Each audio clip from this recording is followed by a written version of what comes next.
ప్రశ్న: పటంలో triangle ABC మరియు ట్రయాంగిల్ ఏబీడీ ఒకే భూమి ఏబీ పై ఉన్నాయి. సిడి రేఖాఖండం ఏబీని ఓ వద్ద సమద్విఖండన చేస్తే ట్రయాంగిల్ ఏబీసీ వైశాల్యం ట్రయాంగిల్ ఏబీడీ వైశాల్యం అని చూపండి. జవాబు: ఈ ప్రశ్నలో ట్రయాంగిల్ ఏబీసీ మరియు ట్రయాంగిల్ ఏబీడీ ఒకే భూమి ఏబీ పై ఉన్నాయి. సిడి రేఖాఖండము ఏబీని ఓ వద్ద ఖండిస్తుంది అని ఇచ్చారు. ముందు మనం ట్రయాంగిల్ ఏసీడీని తీసుకుందాము. ఇది ట్రయాంగిల్ ఏసీడీ.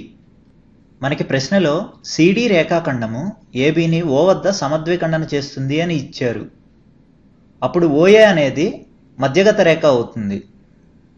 అంటే ఓఏ ఓబీ అవుతుంది. ఒక త్రిభుజంలోని మధ్యగతము ఆ త్రిభుజాన్ని రెండు సమాన వైశాల్యాలు కలిగిన త్రిభుజాలుగా విభజిస్తుంది. అంటే ఇప్పుడు మనం ఎలా రాసుకోవచ్చు? ట్రయాంగిల్ ఏఓసి వైశాల్యము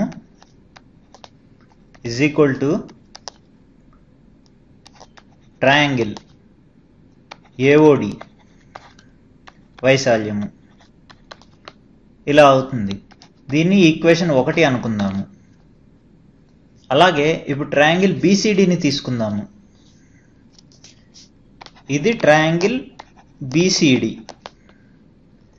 దీనిలో ఓబీ అనేది మధ్యగత రేఖ అవుతుంది. ఒక త్రిభుజంలోని మధ్యగతము ఆ త్రిభుజాన్ని రెండు సమాన వైశాల్యాలు కలిగిన త్రిభుజాలుగా విభజిస్తుంది. అంటే ఇప్పుడు మనం ఎలా రాసుకోవచ్చు? ట్రయాంగిల్ బీఓసి వైశాల్యము ట్రయాంగిల్ బీఓడి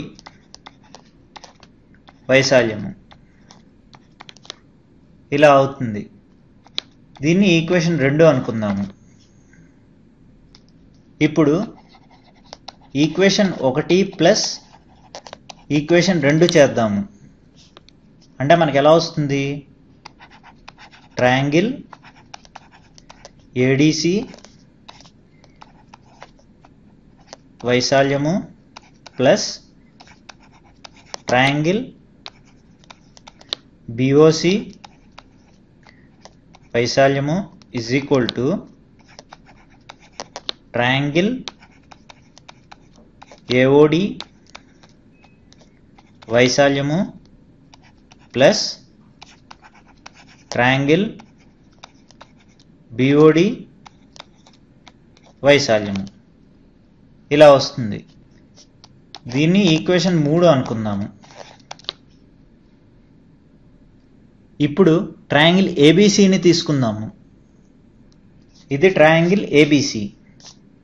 దీనిలో రెండు త్రిభుజాలు ఉన్నాయి. అవేంటి?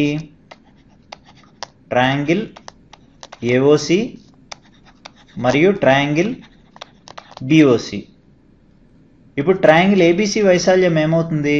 ట్రయాంగిల్ ఏఓసి వైశాల్యము ప్లస్ ట్రయాంగిల్ బీఓసి వైశాల్యం అవుతుంది. ఇప్పుడు దాన్ని రాద్దాము. ట్రయాంగిల్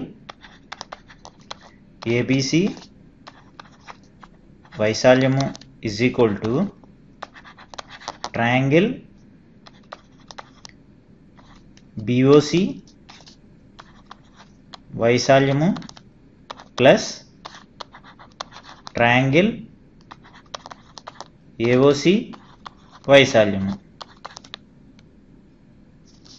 దీన్ని ఈక్వేషన్ 4 అనుకుందాము. అలాగే ఇప్పుడు ట్రయాంగిల్ ఏబీడీని తీసుకుందాము. ఇది ట్రయాంగిల్ ఏబీడీ. దీనిలో రెండు త్రిభుజాలు ఉన్నాయి. అవేంటి? ట్రయాంగిల్ ఏఓడి మరియు ట్రయాంగిల్ బీఓడి. అంటే ఇప్పుడు త్రిభుజం ఏబీడీ వైశాల్యం ఏమవుతుంది? త్రిభుజం ఏఓడి వైశాల్యము ప్లస్ త్రిభుజం బీఓడి వైశాల్యం అవుతుంది. దాన్ని రాద్దాము. ట్రయాంగిల్ ఏబీడీ వైశాల్యము ట్రయాంగిల్ ఏఓడి వైశాల్యము ప్లస్ ట్రయాంగిల్ బిఓడి వైశాల్యము ఇది అవుతుంది. దీన్ని ఈక్వేషన్ 5 అనుకుందాము. ఇప్పుడు ఈక్వేషన్ 4 మరియు ఈక్వేషన్ 5ని ఈక్వేషన్ 3లో ప్రతిక్షేపిస్తే మనకి ఎలా వస్తుంది అంటే ట్రయాంగిల్ ఏఓసి వైశాల్యము ప్లస్ ట్రయాంగిల్ బిఓసి వైశాల్యము దాని విలువ ఏంటి? ట్రయాంగిల్ ఏబిసి వైశాల్యము. అదే రాద్దాము. ట్రయాంగిల్ ఏబిసి వైశాల్యము is equal to triangle AOD వైశాల్యము ప్లస్ ట్రయాంగిల్ బిఓడి వైశాల్యం అంటే దాని విలువ ఏంటి? ట్రయాంగిల్ ఏబిడి వైశాల్యము. ట్రయాంగిల్ ఏబిడి వైశాల్యము. ఇదే మనకు కావాల్సిన జవాబు. వచ్చే వీడియోలో మరికొన్ని ఉదాహరణలు చూద్దాము.